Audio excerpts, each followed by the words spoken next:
For our second server component pattern, let's explore working with third-party packages. Server components have introduced an exciting new paradigm in React, and the ecosystem is evolving to keep up. Third-party packages are starting to add the use client directive to components that need client-side features, making it clear where they should run. Here's the thing though, many NPM packages haven't made this transition yet. This means, while they work fine in client components, they might break or fail completely in server components. Don't worry though, there is a straightforward solution. We can wrap the third-party components that need client-side features in our own client components. Let me show you how this works with a real example. We will use React Slick, a popular Carousel component from NPM that relies on client-side features. To get started, let's install the necessary packages. In the terminal, run the command npm install react-slick, slick carousel, and add types/React Slick. Now we have an error because we are using React 19, so run the command by adding --force. Next, I'll open the playground example in npm. From here, we will grab the sample code, copy the code in imageslider.jsx to client route page.tsx.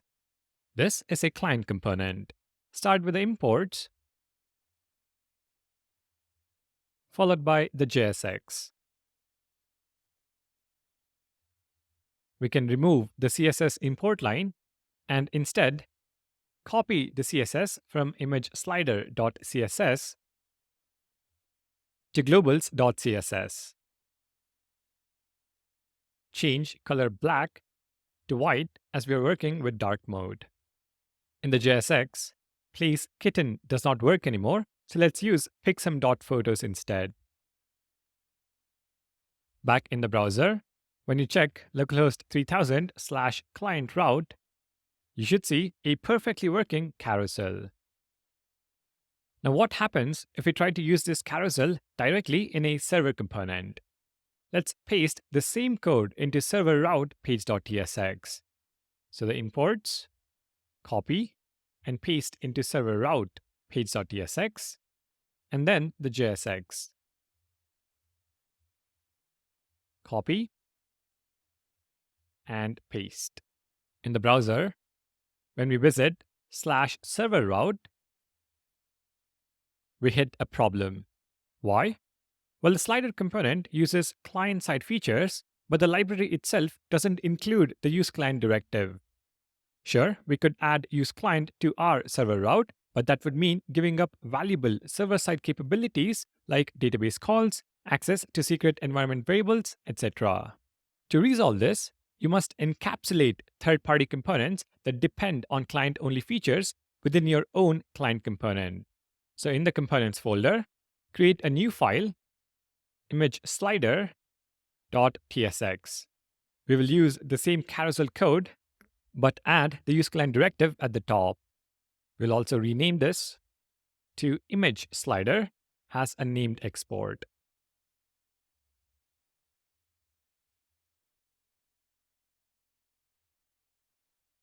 Now, our server component can be cleaned up to simply use the imageslider component. Import it at the top and invoke it as part of the JSX. Our server-side function can be reinstated, our imageslider component can be imported, and it can be included in the JSX. We still have a server component, but now with one element behaving as a client component. Check the browser again, and we see the component working as expected. Server route followed by server result, and we have the carousel. We see just the one image from Pixum, but if you work with local images, you will see all of them. In summary, third-party packages in the React ecosystem are in a transitional phase where numerous components from NPM packages haven't yet adopted the useClient directive. Wrapping such components in our own client components will allow us to leverage the ecosystem of third-party packages while adhering to the new server components model. All right, we have one more server component pattern to cover. Let's see what that is next. Supporting the channel is free. Please like and subscribe. It helps a lot.